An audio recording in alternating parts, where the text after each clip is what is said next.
Dear Joe, forgive me for leaving you this note, but I think it will be better for both of us so that when we meet in a couple of weeks, you don't feel angry towards me. I want to break up with you, in a serious way. We are adults, and I hope for your understanding. 25 years of marriage is a very long time. It can be said half of our lives, but I'm tired. I'm really tired, and there's nothing I can do about it. I don't want to hurt you, and whatever you think, my feelings for you were mutual, but something went out inside me. I found this note in the glove compartment of my pickup when I was getting ready to go to the airport to pick up my wife, Lillian, who was supposed to return home from a business trip. Without finishing the note, I got out of my pickup and went to the store, where I bought a case of beer and headed home. Sitting on the couch, I opened a can of beer, took a gulp, and continued reading. I haven't cheated on you. If you thought that, know that it's not true. We've lived a decent life, raised wonderful children who graduated from college and are now building their own lives independently. I am very proud of us. I am grateful to you for everything you've given me. Remember our first kiss and sex. It was the best thing that happened in my life, and I truly appreciate every moment with you. But now it's different. Now I don't want a relationship. I want to be alone. Focus on my career. I'm tired, and again, I'll say, I never cheated on you, and I don't have another man. Even if I find one, it will only be after our final divorce. I apologize for being so straightforward. I understand that you were supposed to pick me up, but I won't be there. I'll return to the city only in a week. I've already talked to a lawyer, and he has prepared all the documents for our divorce. He will contact you soon. I promise not to take anything from you. We will part ways amicably. I am sure it will be better for both of us. Your wife, Lillian. After reading the note, I had more questions than answers. I certainly didn't expect this, especially since there were no slightest hints of a breakup. 2 weeks ago, when Lillian was supposed to leave, we had a wonderful night, discussed our future together. And now it turns out that she already knew at that moment that she would soon leave me. Why didn't she tell me this directly? I tried to call her, but it was futile. Every second, hundreds of questions were popping up in my head for which I couldn't find an answer. It was a low blow. I didn't realize that I had emptied a case of beer and went for the second one. I've encountered similar stories on the internet, where a wife unexpectedly tells her husband that she wants to break up, but I never suspected that I would have to face it myself. Moreover, Lillian didn't give a clear answer as to why she decided to part ways. The next morning, I woke up in the bathroom, or rather, sitting on the toilet. I felt so bad that I wanted to just sink through the ground. The last time I drank alcohol was 5 years ago, and now I had fallen off the wagon feeling like I ended up in a different dimension. I even forgot that my wife wanted to divorce me until I discovered her note on the couch. I crumpled it and threw it in the trash. Surprisingly, it was easy for me. It was as if I had gotten used to her absence. Maybe because I had lived alone for 2 weeks while Lillian was on a business trip. I started cleaning the house when unexpectedly someone knocked. I opened the door, and there stood Roger, my son. Dad, why aren't you answering the phone? Did you read Mom's note? My head weighed probably more than my whole body, and I wasn't thinking clearly, so I invited him in. You've started drinking again, Dad. How could this happen? I just had a bit. It was a moment of weakness. I said, and beer cans were scattered all over the floor. Mom asked me to check on you. Why didn't she call herself? I don't know. Probably embarrassed. Don't worry, son. I'll handle it. I brewed coffee, and Roger and I sat down to talk for a while.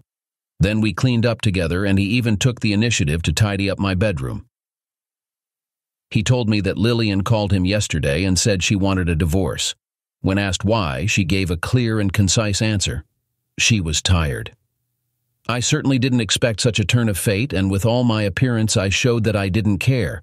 But how can you simply erase 25 years of shared life from your mind? It was tough for me. I kicked Roger out and told him not to worry.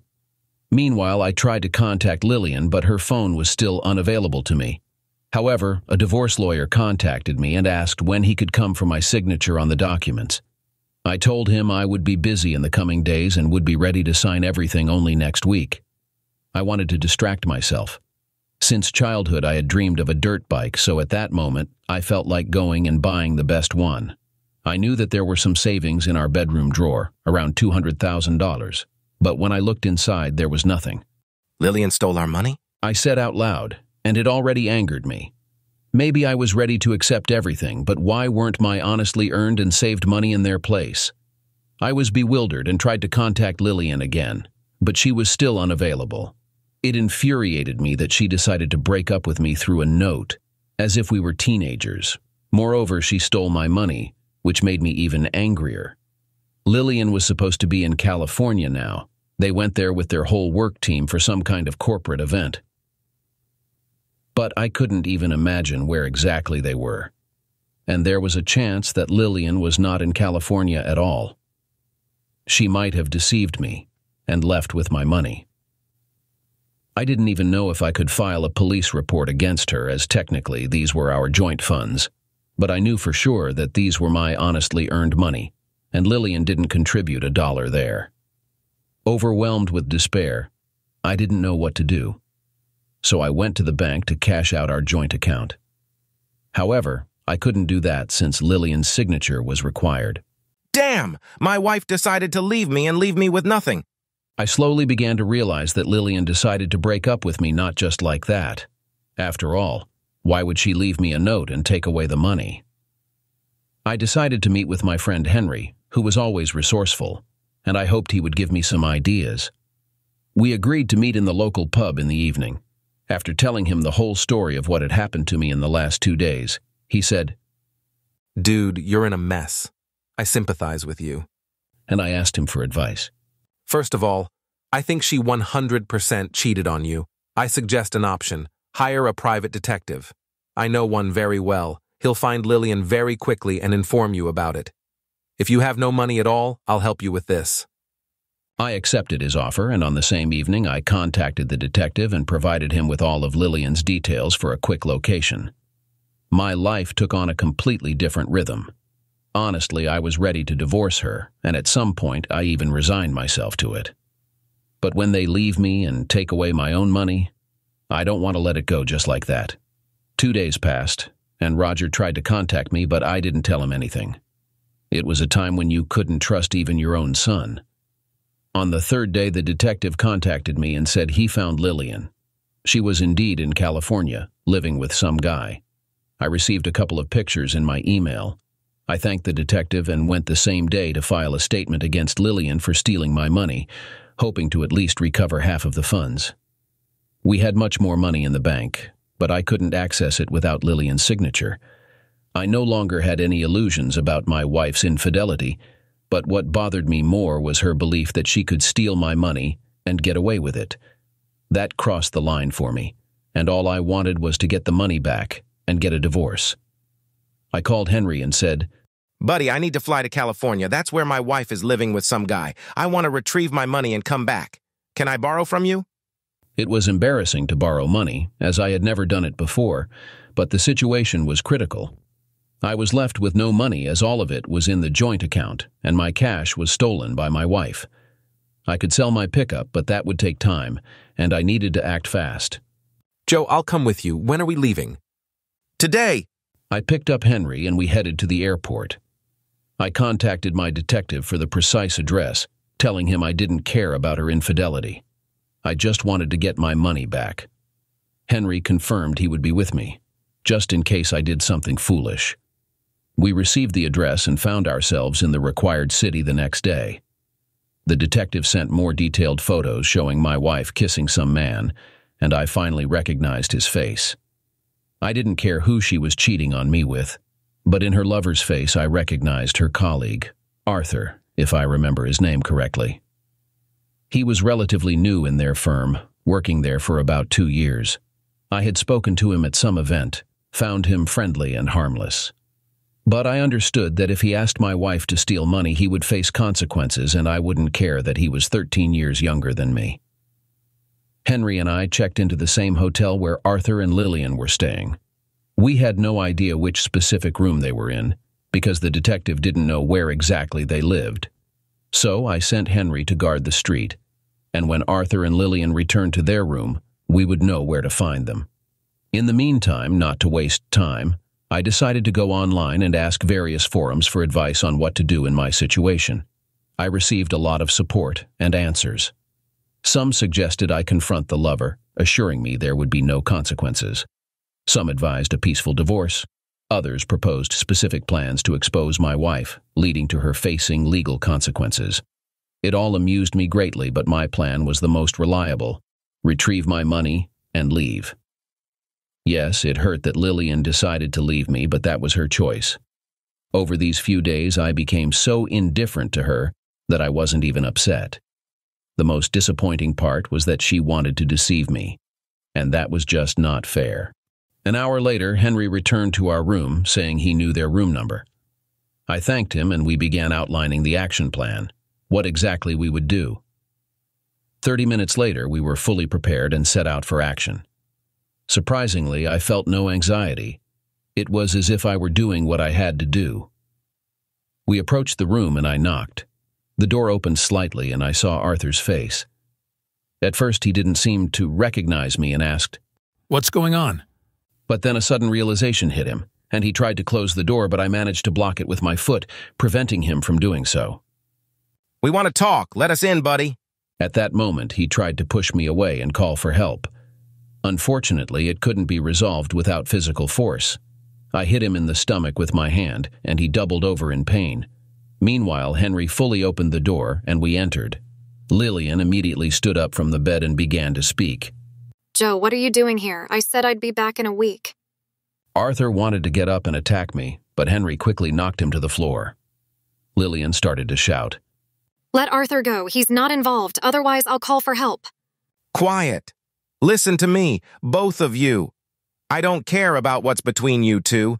I'm ready to give you a divorce without any issues, and I don't want to harm anyone. I'm interested in one question. Where are my money, Lillian? It was evident that she was confused and struggled to find words. Joe, I swear I didn't touch anything. And if you think Arthur and I are having an affair, that's not true. We are colleagues and friends. I don't care who you are to each other, and do you want to say that you're just friends, sleeping in the same room on the same bed? You are not only deceiving me, but also yourself. Admit it. Where did you put my money? I'm telling you I don't know. Henry was holding Arthur, and I went up to him, hitting him once in the stomach. For every wrong answer you give, your boyfriend gets one punch. I'm telling you I don't know where the money is, and he's not my guy. Liar! I struck Arthur 2 more times. I'm not lying. You're about to harm this guy. Do you want that? On what basis do you think I took your money at all? I just wanted to break up. The money is missing from our drawer in the bedroom, $200,000, exactly when you left? I swear I didn't touch anything, and if you think we are meeting with Arthur, it's not true. We are colleagues and friends. I don't care who you are to each other. Do you want to say that if it wasn't you, then our son Roger took the money? I have no idea. Maybe you took them and forgot about it. Did you check the drawer while I was away? No. Then why did you assume it was me? Indeed, I calmed down a bit. Since Lillian left, I hadn't checked the drawer, and the money could have disappeared any day. But who could have stolen them? The only person who came to my house was Roger, but I didn't want to think that it was him. So, you mean to say that if you didn't take the money, then our son Roger did? I have no idea. Maybe you took them and forgot about it. No, I don't just touch them like that. I said, even though I couldn't remember what happened that night when I got very drunk. But I was sure that I wouldn't have opened the drawer just like that. Arthur sat there motionless, held by Henry. Lillian was sitting at the other end of the bed, and I stood over them, completely unsure of what to do next. Lillian stood up and tried to hug me, but I pushed her away. I asked Henry to let go of Arthur, who was barely moving. I walked around the room and began to think about what to do next. We're just friends with Arthur. I haven't cheated on you, Lillian unexpectedly said. Stop lying to me even for a second. I pulled out an envelope with photos from my bag and placed it next to her. It's over between us. I'll wait for you in the city to get a calm divorce, I said. I signaled to Henry that it was time to leave. At that moment, Lillian rushed to me and started apologizing. I walked away from her in silence. I believed her when she said she didn't know where the money was. Now I began to doubt my own son. But no matter how much I wanted to believe him, I needed to check this theory. I returned to Lillian and asked her for one request, not to communicate with Roger. She silently nodded, and Henry and I went to our room. In the morning, we were supposed to fly back home. I also contacted the detective and told him to cancel the surveillance. I was no longer interested in Lillian. This woman lied to me in the letter that she hadn't cheated on me while she was hanging out with some young colleague. It disgusted me, and I wanted to erase this woman from my life. We returned home the next day at lunchtime. I immediately went to Roger's house. He lived with his girlfriend Wanda in her house. I had visited them last 6 months ago. Unfortunately, only Wanda was at home this time, so I asked to come inside. In the living room, I saw a large plasma TV and immediately inquired about it. Wow, do you have a new plasma? Yes, Roger and I went shopping yesterday and bought many interesting things. He got a promotion at work. Wanda replied. I immediately sensed that something was wrong. Even if he had received a promotion, he wouldn't have had enough salary to buy such a television. I realized it was purchased with my money. Wanda invited me to the kitchen and offered me tea. She also called Roger to find out when he would be home. Roger was supposed to return within an hour. Wanda and I chatted, but about simple topics. She was a 20-year-old girl and, let's say, a bit naive, in a good sense of the word. Suddenly, I heard the roar of a motorcycle, and Roger arrived at the house on a Harley-Davidson Sportster S, a completely black, brutal motorcycle. I was shocked. Roger didn't expect to see me, so as soon as he saw me coming out of the house, his helmet fell to the ground. Oh, son, that's a machine you've got there. Why didn't you brag to your dad? Hi, Dad. I was going to visit you soon. Didn't expect to see you here. I walked straight to him and, unable to contain myself, took him by the ear and led him into the house. Dad, what are you doing? It hurts. I forcefully pushed him onto the couch so he sank into it. I didn't notice right away. You've got a new couch too, huh? What do you mean? Where's my 200,000, you little thief? What, 200,000? I then grabbed him by the ear and pulled him to the floor, placing my soul on his face. Confess, did you steal my money? No, Dad, I didn't steal anything from you. Please stop.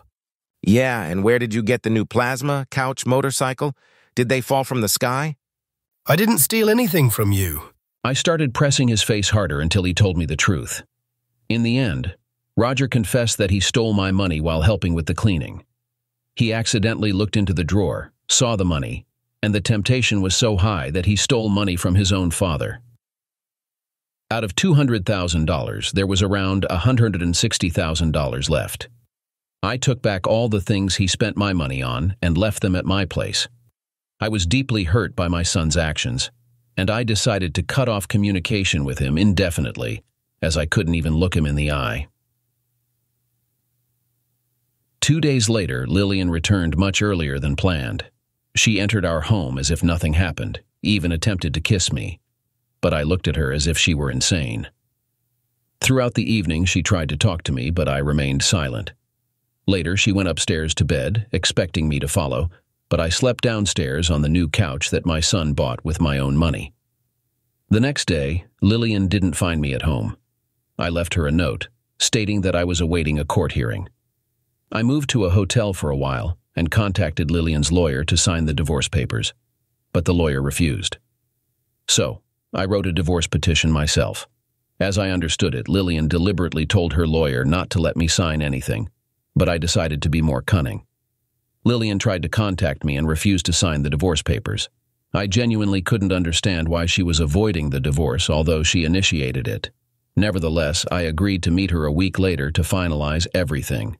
She started by apologizing and saying she didn't want to break up our marriage. According to her, the letter she wrote was emotional, and she didn't want to part ways with me. I didn't fall for her manipulations, as I had seen everything with my own eyes.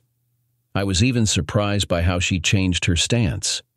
I don't need this uncertainty. I've made up my mind. Just understand, we'll act like nothing happened now, and in a month you'll betray me again. What then?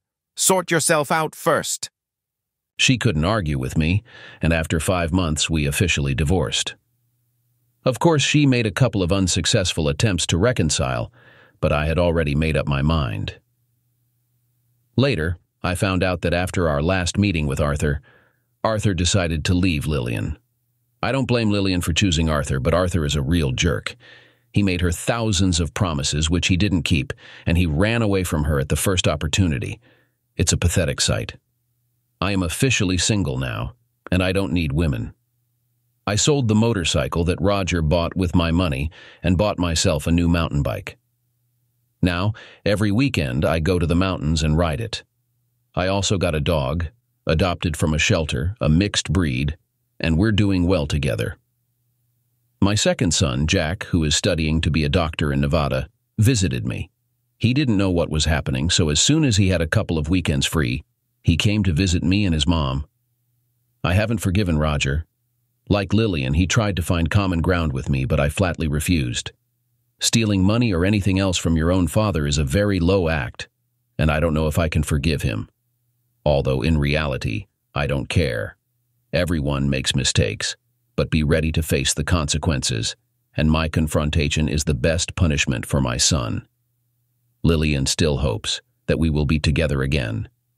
She often comes to my house and we talk, but then I kick her out. I can't sever ties with her because she's the mother of my children, and 25 years of marriage and shared life are not easy to erase from my mind in an instant. As strange as it may sound, my life has gotten better. I've learned who's who, and now I'm not as naive as before. I've become more aware, and as a result, happier. Roger did manage to get my forgiveness. Unexpectedly, he came to my house and gave me a gift, a pricey sports motorcycle suit. I can't say I dreamt of it, but it was very pleasing, so I resumed communication with him. After all, he is my son, and I can't hold a grudge against him forever. So, this is how my story turned out. I'm glad I emerged victorious from this situation. At least that's how I see it for myself. I hope that everyone who reads my story draws the right conclusion. And even if my life experience helps one person, it will be a real gift. Be wise and aware. Thank you. This is the end of the story. We will be interested to hear your opinion in the comments. Did the right hero do the right thing by forgiving his own son? Why did the wife of the main character change her mind and want her husband back? Why did the main character not care about his wife in the end? Write your opinions and we will read and respond. Also, don't forget to subscribe to our channel and like it. Good luck.